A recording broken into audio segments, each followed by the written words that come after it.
Welcome back. We're going to be exploring the Draw panel in this video and talking a little bit about how to draw with some degree of precision. Our first tool up there is the Line tool. We've seen this tool before. We can access it by clicking on the button like this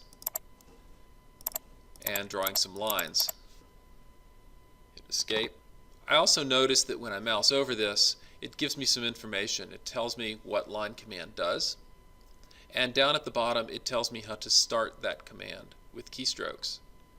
If I were to have my mouse somewhere on the drawing area and type L, before I'm even given the chance to type in L-I-N-E, I immediately see a menu, and by typing enter I get the first command in that menu. Here it says specify first point. Again, I can click somewhere on the screen. If I want to draw a line that moves exactly horizontally from the last point that I clicked, I can also specify coordinates. Now the question really becomes, what coordinate did that first point have? Because if I want to draw a line that is exactly horizontal, then I need to be on the same point on the y-axis that I started at. So what AutoCAD does is it allows us a tool. In the keystrokes, I can type at, which is Shift 2, and then I can type in my coordinate, and I can say from that point move exactly 10 in the x and 0 in the y. And when I hit enter, it will draw a horizontal line. I'm still in the line command, so to finish the line I have to hit enter again. But I know that line is exactly 10 long, and I know it's exactly horizontal by typing the at 10, 0. Let's take a look at how to draw, say, a vertical line. Same thing. I can type L enter, click a point, and my next point is at. This time I'll make it half as long. I'll say 0, 5, and it will go 0 in the x direction and 5 in the y. Hit enter again to cancel the command. Next, let's take a look at the circle command. I can click that like we've done in the past. I can also observe that by typing in circle, I'm allowed to start the circle command. So I can type C, and before I get the whole word out, immediately AutoCAD infers that I'm interested in drawing a circle, so I can just type enter. It asks me to specify a center point. I can do that by clicking. And then it asks me to specify a radius. I could do that by clicking. That's how we've done it in the past. I'm going to repeat that command, C enter. I can also click a specified point, and then next I can click a radius. And you'll notice that in the brackets there's a 2.5472. That was the radius that I clicked last time. And if I wanted the same size circle, I could accept that dimension by hitting enter, and I get two identical circles. Again, enter to repeat, specify a center point. This time I want to draw a circle that's exactly 4 in its radius. So I can type 4, enter, and I get a circle that has a radius of 4. So what I want you to become aware of is that the mouse gives you a certain level of freedom, and sometimes that's very good. Other times you really need to be careful about exactly how large something is, and more often that is the case. So this gives us an opportunity to enter that data in very specifically. Let's take a look at another command here. This is the second one on the draw menu. This is the polyline command. I'm going to start that command. I could click on it, or you'll notice again down at the bottom it says P line. And so I'm going to type that. Rather than clicking on the button, PL, immediately AutoCAD infers a polyline. I'll hit enter, click a start point, click a next point, a next point, a next point, and then just to finish it off, let me go ahead and type in a coordinate. I want to have a 45-degree line. So in this case, I'm going to say from the point that I last clicked, I'm going to go at 10 angle 45. And that gave me a line that is 10 units long, and it is exactly at an angle of 45 degrees. It appears to touch that circle. My guess is they don't really touch. Let's zoom in and see. No, they don't. So what's the difference between a series of lines that I've drawn here and a polyline that I've drawn here? And the answer becomes obvious when you select the object. Over here, if I select this, I get one segment or another segment. Those are two individual lines.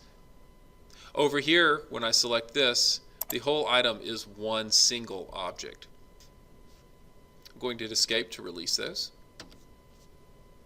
And let's take a look at the arc command. Again, I could click this, or I can type arc. Rather than moving my mouse all over the place, I'm going to type A, and before I'm finished typing ARC, it's already ready to take the arc command. So A, enter. It says specify a start point, specify a second point, specify a third point, and the command finishes automatically. If I were to repeat the command by hitting enter, and you'll notice it says specify start point. AutoCAD remembers the last place I clicked, which happens to be directly on the end of that arc. If I hit enter, it will take that as my last point and start drawing the next arc tangent to the previous one. You'll notice that they are tangent. No matter where I move this, they remain tangent.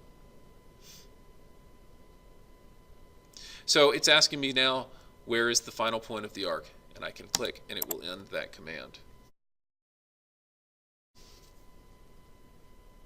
Our next tool is the rectangle tool. It is also found up in the draw menu.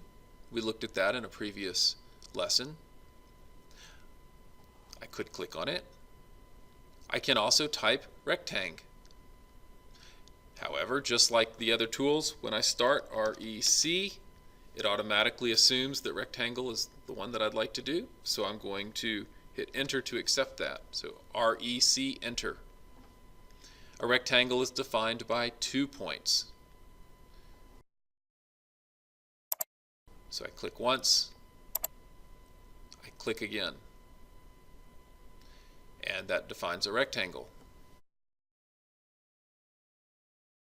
Let's say I want to make a rectangle that's exactly 4 units wide and exactly 6 units tall. How could I do that? Let's start the command by typing REC, enter. I'm going to specify my first corner with a click. And the next point I'm going to specify by typing at 4, 6. And I get a rectangle that I'm confident is exactly 4 units wide and 6 units tall. The next command on the draw palette that I'm going to focus on is the ellipse command. Now, I can start that also by clicking on the ellipse button. I could also start typing the word ellipse, E-L-L-I-P-S-E. However, if I type that E-L, and ellipse is the command that AutoCAD automatically intuits. So I hit enter. Now ellipse is going to ask us for a series of points. The first one is an axis endpoint of the ellipse. So I'm going to click, and then it asks me for the other endpoint of the axis. I'm going to click again. That starts the ellipse command, and what you see is that third point is defining the radius of the final axis. So I can click anywhere and create that ellipse. Let's say we want to be a little bit more specific with the ellipse command. So I'm going to start it again. EL enter, and it says specify an axis endpoint for the ellipse. What I'd like to do is start on one of my O-snaps of this rectangle. That's my first point. There's my second point. And finally, there's my third. I used the midpoint O-snaps and inscribed that ellipse into the rectangle. I could draw the same ellipse with keystrokes as well. Let's think about this. EL, enter. Start with 1 point. My next point is where? At 0, 6. And my next point is going to be at 2, 0. And that draws the exact same ellipse, because from here to here is 6 units, and from the middle to the side is 2 units. These are just a few of the tools found in the Draw panel of the Home area of the ribbon. Take a few minutes and explore some of their options, get familiar with them, learn how to use their keystrokes.